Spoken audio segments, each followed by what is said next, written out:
Todo mundo que deu uma olhada no anime de Bleach recentemente deve ter percebido o quão poderosos são os Quincy ao ponto deles conseguirem bagunçar todo o Ecomundo e também a Soul Society. Só que se eu te contar que isso não é nem metade do que os caras vão fazer, e se isso te deixou curioso, vem comigo que eu vou te falar sobre 8 coisas que ainda vão acontecer dentro do anime de Bleach. Beleza, quem falou arte, galera, antes do vídeo começar, apenas relembrando que esse vídeo vai estar contendo spoilers caso você ainda não tenha dado uma olhada no mangá. Então se quiser prosseguir, prossiga por sua própria conta, risque. Mas pra falar que esse vídeo eu vou estar falando sobre acontecimentos que vão rolar daqui pra frente, sendo que não vai dar pra cobrir todos os acontecimentos, já que caso eu fizesse isso, o vídeo provavelmente teria mais de 1 hora. E se você quiser que eu continue trazendo esses vídeos de Bleach, ou talvez uma parte 2, é só deixar aqui nos comentários, fechou? Então agora vamos para a enrolação e vamos continuar. E dando início ao primeiro da lista, a gente vai estar falando da invasão Quincy, que no caso rolou depois que os Quincy fizeram uma maracutaia para poder trocar o Palácio Quincy pelo local que ficava a Soul Society, desse modo iniciando a invasão e destruindo vários membros da Soul Society, sendo que nesse processo aí a gente teve como um bom exemplo, se não me engano, o Hitsugaya, o Byakuya, que com certeza foi um dos que foi mais afetado dentro desse combate, o Ichigo e até mesmo o Zaraki, que tomou uma bela de uma surra, assim como o protagonista pro Rei Quincy pouco antes deles saírem dali. E 2, a morte de Yamamoto. Depois que eles fazem essa invasão, mais pra frente a gente vê o Rei Quincy chegando pra poder bater de frente contra o Yamamoto após o seu último encontro desde 1000 anos atrás, fazendo com que logo depois eles tivessem uma batalha épica de quebra. A gente descobrindo que esses amuletos que eles estão conseguindo agora pra poder disparar em cima dos Shinigami não são simples amuletos, mas sim amuletos que conseguiriam destruir e roubar a bancada de muitos capitães, como foi no caso do Byakuya, ou então o tenente do Yamamoto, que acabou tendo a sua bancada utilizada pra poder ferir o seu antigo capitão, coisa que não acaba dando muito certo, porque o Yamamoto já ativa a sua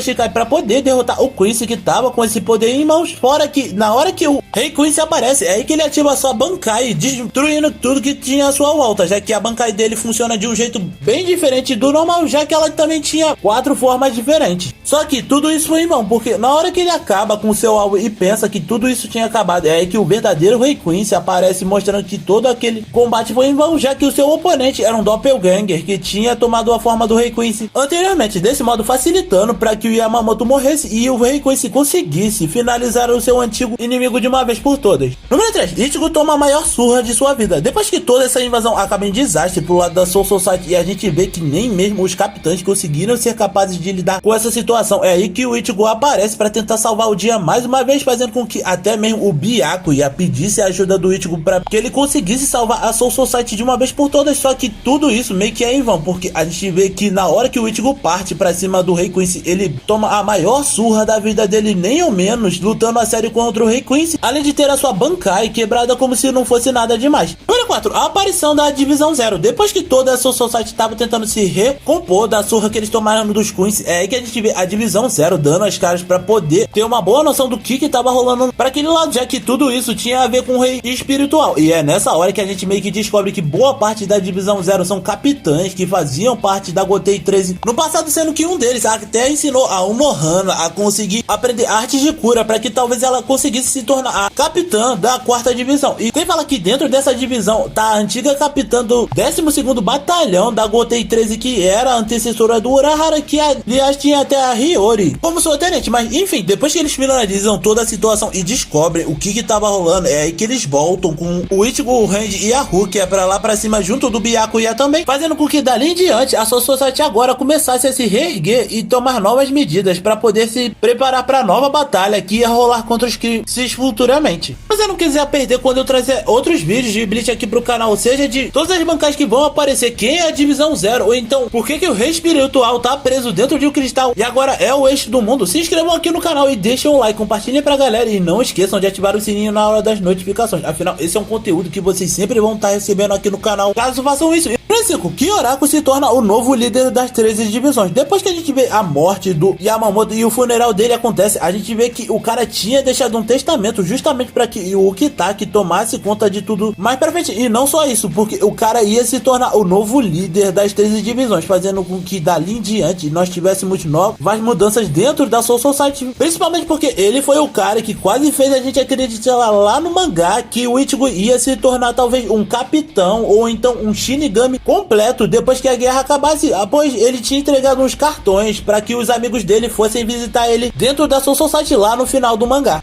6. Unohana versus Zaraki. Como eu falei anteriormente, depois que o Kyoraku tomou conta da jurisdição da Soul Society, a gente teve novas mudanças, sendo que uma dessas foi que a nova Kenpachi, ou a principal Kenpachi, teria que treinar o Zaraki para que ele perdesse o medo de morrer. Nesse momento, fazendo com que dali em diante ele conseguisse liberar os seus poderes para poder lutar com tudo como no passado. E bom, para aqueles que não sabem de quem eu tô falando, eu estou dizendo que quem foi treinar o Zaraki era ninguém menos, ninguém mais do que a própria Unohana, pois ela foi a primeira Kenpachi dentro da Soul Society, o que de certo modo até meio que condiz com o que falaram durante esse arco, já que eles pegam e dizem que a antiga Soul Society, ou a Soul Society inicial, era formada apenas por assassinos de pessoas sádicas que gostavam de matar. Número 7. Zaraki libera a sua Shikai. Depois que os Quincy retornam e a gente vê que boa parte da galera já tava meio que preparada atualmente para poder lidar com a guerra de uma forma melhor, é aí que a gente vê que um dos Quincy mais poderosos aparece para poder lutar de igual contra o Zaraki, já que esse Quincy era meio que conhecido por ter uma habilidade que nenhum outro Quincy chegaria a possuir, pois ele era capaz de pensar em qualquer coisa que faria com que isso se tornasse realidade, o que também poderia ser uma faca de dois gumes, já que na hora que ele pensa em um meteoro, isso também acontece sem ele querer, e por causa disso é aí que a gente já vê o Zaraki entrando em ação e liberando a sua Shikai para poder destruir o meteoro. Número 8. Aizen é liberado. Depois que o bicho estava pegando novamente dentro da Soul Society, é aí que o Kyoraku resolve liberar o Aizen para poder fazer com que ele lutasse ao seu lado dentro dessa guerra, o que sinceramente era uma faca de dois gumes, já que a gente sabe o quão poderoso e quão perigoso o Aizen pode ser se não ficarem de olho nele, fazendo com que dali em diante a gente tivesse alguma preocupação de que ele fosse se juntar com o Rei Quincy, ou então voltasse para se tornar novamente um vilão. Só que no final acaba que isso não é o que acontece e a gente vê uma luta muito épica dele com o Ichigo e o Rei Quincy no final. Fora que eu particularmente tô curioso para ver quando ele vai ser solto, já que na hora que ele é solto, ele só por estar com a sua pressão espiritual liberada, o cara basicamente mata um dos guardas que estavam para soltar ele naquele momento. Mas então, me diz aí, o que vocês acham das cenas que eu trouxe agora pro canal? Tá ansioso com alguma delas? Me diz aqui nos comentários. E se você não quiser perder quando eu trazer outros vídeos de Bleach aqui pro canal, seja de todas as bancas que vão aparecer, quem é a divisão 0, ou então por que o rei espiritual tá preso dentro de um cristal e agora é o eixo do mundo, se inscrevam aqui no canal e deixem um like, compartilhem pra galera e não esqueçam de ativar o sininho na hora das notificações. Afinal, esse é um conteúdo que vocês sempre vão estar recebendo aqui no canal, caso façam isso. E não vai embora não, porque aqui na parte final eu vou estar deixando uma playlist de Solo Leveling para aqueles que querem ver quando o anime voltar, ou então um vídeo falando sobre o último capítulo que rolou de The Beginning After the End. Fechou? Então por hoje era isso, galera. Valeu, falou, fui.